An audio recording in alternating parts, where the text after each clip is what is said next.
जय श्री राम। स्वागत है आपका संपूर्ण रामायण की सीरीज में। आपको रिमाइंड करा दूं कि हमारा बालकांड संपूर्ण हो चुका है। अगर आपने नहीं देखा है तो मैं वीडियो के एंड में प्लेलिस्ट डाल दूंगी, आप जरूर देख लीजिए। अभी हमारा अयोध्या कांड चल रहा है। हमारी 2 कहानियां हो चुकी है जिसमें हमने देखा है कि राम जी के अभिषेक की तैयारी और दैत्य के 2 वरदान और श्री राम का वन में गमन। आज की कहानी है हमारी श्री राम, लक्ष्मण और सीता की वन यात्रा। तो देर न करते हुए चले शुरू करते हैं कहानी श्री राम, लक्ष्मण और सीता माता की वन में यात्रा। कहानी शुरू करने के पहले कमेंट बॉक्स में जरूर लिख दीजिए जय श्री राम। श्री रामचंद्र जी का रथ दक्षिण की ओर चला और सवेरा होते होते काफी दूर तक निकल गए। हरे भरे और फले फूले वनों को देखते देखते राम, लक्ष्मण और सीता गोमती नदी के किनारे पहुंचे। उसे पार कर वे आगे बढ़े और सई नदी तक जा पहुंचे। सई नदी को पार कर वे थोड़ी देर के लिए रुक गए। कौशल राज को सीमा वहां समाप्त होती थी। राम ने मुड़कर जन्मभूमि की ओर देखा। आंखों में आंसू भर वे सुमंत से बोले, तात, न जाने वह दिन कब आएगा जब मैं अपने माता पिता से फिर मिलूंगा और सरयू के पवित्र तट पर घूमूंगा। अयोध्या नगरी की ओर मुंह करके राम हाथ जोड़कर खड़े हो गए और कहने लगे, जननी जन्मभूमि, मेरे अपराध क्षमा करना। 14 वर्ष के बाद ही अब तुम्हारे दर्शन कर सकूंगा। तभी सीमा प्रांत के बहुत से नर नारी वहां इकट्ठा हो गए। वे राजा दशरथ को धिक्कारते रहे थे और कहते थे, ऐसे पापी राजा के राज्य में रहना ठीक नहीं, चलो राम के साथ चले। लोगों की ऐसी प्रीति देखकर राम की आंखें डबडबा आई। सबको उन्होंने समझाया बुझाया और फिर वे आगे बढ़े। शाम होते होते उनका रथ गंगा के किनारे श्रृंगवेरपुर में जा पहुंचा। इकुदी वृक्ष के नीचे राम ठहर गए। श्रृंगवेरपुर में निषादों का राजा गृह रहता था। राम के आने की खबर पाकर वह स्वागत के लिए आया। उसके साथ अनेक बंधु बांधव और सेवक भी आए। गुह को आता देख राम उठे और उससे गले मिले।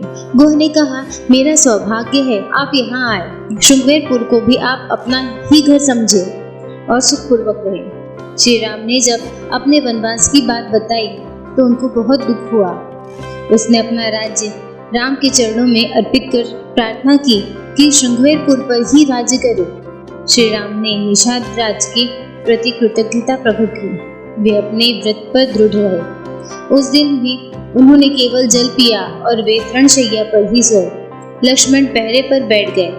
ग्रह और सुमंत भी लक्ष्मण के पास ही बैठ गए। उनमें रात भर अयोध्या और श्री राम के विषय में बातें होती रही। अगले दिन श्री राम ने सुमंत से कहा, मंत्रीवर, अब आप अयोध्या लौट जाइए। पिताजी और माताओं के चरणों में हमारा प्रणाम कहिए और उन्हें बता दीजिए कि 14 वर्ष बाद हम अवश्य लौट आएंगे। भरत से कह दीजिए कि सब माताओं से एक सा व्यवहार करें और राजा को प्रसन्न रखें। इस प्रकार सुमंत को राम ने समझा बुझा कर विदा किया। तब राम ने बरगद का दूध मंगाकर जटाएं बनाई और गुह से विदा लेकर वे सीता और लक्ष्मण के साथ नाव में बैठ गए और गंगा पार कर वत्स देश में पहुंचे। आगे भाग में लक्ष्मण, बीच में सीता और सबके पीछे राम। इस क्रम में वे दुर्गम मार्ग पर चलते हुए आगे बढ़े। शाम को फिर वे एक पेड़ के नीचे ठहर गए। सब लोगों ने कंदमूल फल खाए। तब राम ने लक्ष्मण से कहा, राज्य की मुझे कोई चिंता नहीं है, मुझे माता की चिंता है। उनको मुझसे दुख ही मिला, मैं कोई और सेवा न कर सका। लक्ष्मण, तुम सवेरा होते ही अयोध्या लौट जाओ और माता कौशल्या और माता सुमित्रा की देखभाल करो। लक्ष्मण ने बड़ी देर तक राम को समझाया बुझाकर ढाढ़स बांधा। राम सीता के सो जाने पर लक्ष्मण पहरे पर बैठ गए। अगले दिन फिर चले और गंगा यमुना के संगम पर महर्षि भारद्वाज के आश्रम में पहुंचे। भारद्वाज ने उनको आदर पूर्वक ठहराया। अगले दिन भारद्वाज से विदा लेकर राम, लक्ष्मण और सीता आगे बढ़े। यमुना नदी पार कर 2 दिन की यात्रा के बाद वे चित्रकूट जा पहुंचे। चित्रकूट के हरे भरे पर्वत राम को बड़े अच्छे लगे। उन्होंने लक्ष्मण से कहा, अब हम यही कुछ दिन तक निवास करें। लक्ष्मण ने मंदाकिनी नदी के किनारे एक सुंदर पर्णकुटी बना दी। राम, लक्ष्मण और सीता वहां रहने लगे। और इसी के साथ आज की कहानी भी समाप्त होती है। उम्मीद कर रही हूँ कि आपको मेरी कहानियाँ अच्छी लग रही है।